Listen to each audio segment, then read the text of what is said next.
Fiskal dan moneter kembali berduet mencari likuiditas di pasar global untuk menyambung nyawa ekonomi, mulai dari utang sampai kerjasama antara Bank Indonesia dan Bank Sentral Amerika Serikat.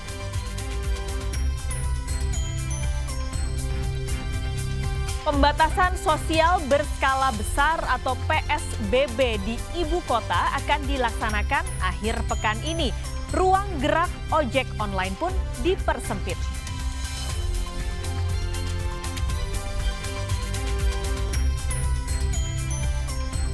Selamat pagi saudara, kembali berjumpa dengan kami di Kompas Bisnis pagi ini, tanggal 8 April 2020. Dua informasi ini akan kami hadirkan selama 30 menit ke depan bersama saya, Paskalis Iswari.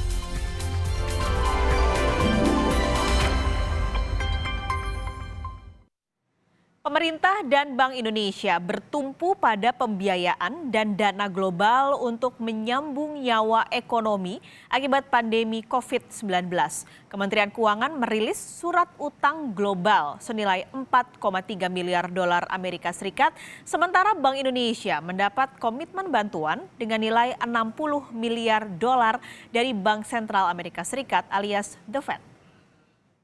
Mekanisme penyaluran program jaring pengaman sosial ini dibuat seefisien mungkin, menggunakan cara-cara praktis tidak berbelit-belit dan menyulitkan masyarakat, dan rancang mekanisme yang bisa melibatkan sektor usaha mikro, usaha kecil, pedagang sembako di pasar, jasa transportasi ojek. Jaring pengaman sosial jadi program paling digeber oleh Presiden Joko Widodo di masa prihatin pandemi COVID-19 alias Corona. Skema bantuan dengan anggaran 110 triliun rupiah ini ditujukan untuk menyambung nyawa masyarakat yang penghasilannya digerogoti COVID-19. Masa darurat pandemi bukan hanya beban bagi masyarakat luas, tetapi juga berat di ongkos bagi pemerintah. Menteri Keuangan Sri Mulyani bahkan mati-matian mengutak-ngatik, menggeser-geser anggaran sampai cari utang baru ke investor global. Semua dilakukan untuk melindungi ekonomi dari sektor mikro sampai makro.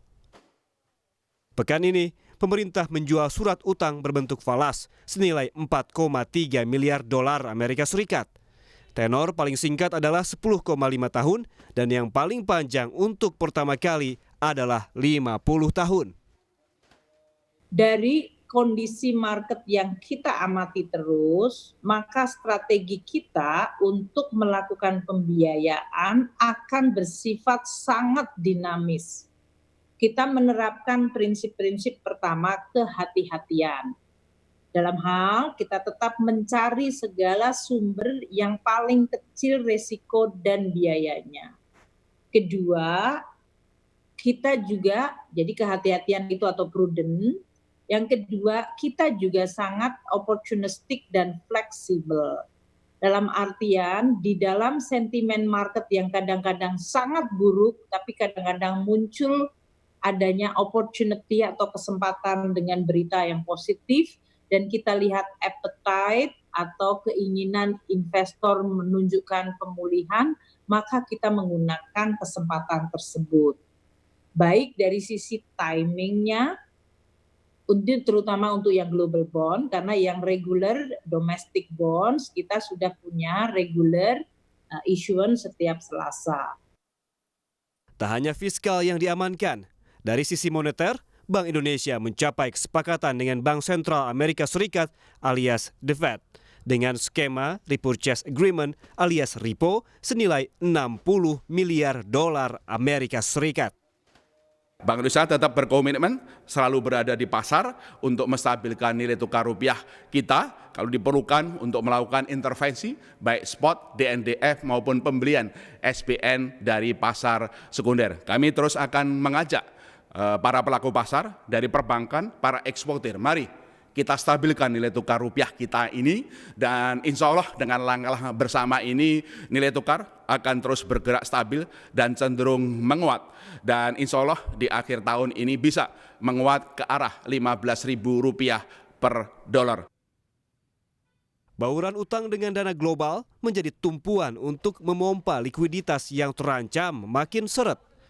Tetapi masyarakat juga bisa membantu Menteri Keuangan dan Bank Indonesia memutus rantai penularan COVID-19. Caranya, sedikit bersabar untuk diam di rumah. Tim Liputan, Kompas TV, Jakarta.